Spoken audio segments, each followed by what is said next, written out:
বৈষম্য বিরোধী আন্দোলনের পর বিভিন্ন মামলায় কারাগারে থাকা হবিগঞ্জ 4 আসনের সাবেক এমপি ও social media celebrity barrister Syed Saidul Haque Sumon Kashimpur কারাগার থেকে দুটি চিঠি লিখেছেন। একটি তার মাকে উদ্দেশ্য করে, অন্যটি তার বোন, ভাই ও বোন জামাইদের উদ্দেশ্য করে লেখা। 17 ডিসেম্বর সন্ধ্যায় তার লন্ডন প্রবাসী ভাই সৈয়দ সোহাগ হক তার ফেসবুক আইডিতে সেগুলো শেয়ার করেছেন।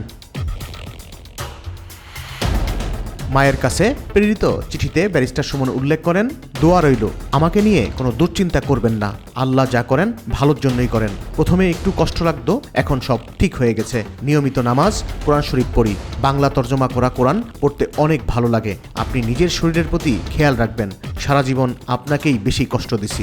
অনেক মোটা বাচ্চা হওয়ার কারণে আমার জন্মের সময়ই আপনাকে কষ্ট দিছি। এই 45 বছর বয়সে এসেও আপনার টাকায় আমার পরিবারের বাসা ভাড়া হয়। এর চেয়ে আর বেশি কি এক মায়ের কাছ থেকে নিতে পারি? আপনার জন্য দোয়া রইল। যে বয়সে আপনাকে আমার সেবা করার কথা, সেই বয়সে বরং আপনারাই আমার পরিবারকে দেখছেন। আল্লাহর কাছে আপনার জন্য সুস্থ ও লম্বা হায়াতের জন্য দোয়া চাই। ভালো থাকবেন। সুমন, 12/12/2024, ইংরেজি। বোন, ভাই ও বোনের স্বামীদের কাছে লেখা চিঠিতে সুমন উল্লেখ করেন, আমার জন্য কোনো চিন্তা করো না। রাজবন্দী হিসেবে জেলে আছি, কোনো চোর বা দুর্নীতিবাজ হিসাবে নই। আমার কারণে তোমাদের কোনো অসম্মান হোক এটা কখনো চাইনি। আশা করি আল্লাহর রহমতে হবেও না।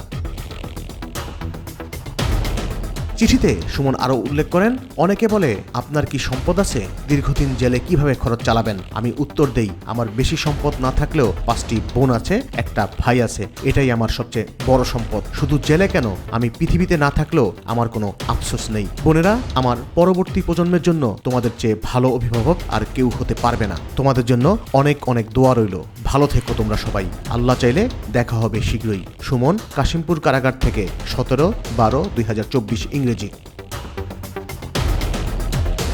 ব্যারিস্টার সৈয়দ সাইদুল হক সুমনের ভাই লন্ডন প্রবাসী সৈয়দ সোহাগ বলেন, তার মা ও বোনেরা দেশে ও প্রবাসে আছেন। কারাগার থেকে পাওয়া চিঠি সোশ্যাল মিডিয়া ও হোয়াটসঅ্যাপের মাধ্যমে সবাই পেয়েছেন। আমরা সকলেই আজ আবেগ আপ্লুত। তবে ব্যারিস্টার সুমন তার জীবনের সকল অর্জন মানুষের কল্যাণে ব্যয় করেছেন। কোনো অনিয়ম ও দুর্নীতির সঙ্গে তিনি জড়িত ছিলেন না। আশা করি আইনি প্রক্রিয়ার মাধ্যমে সে শিগগিরই জনতার মাঝে ফিরে আসবে।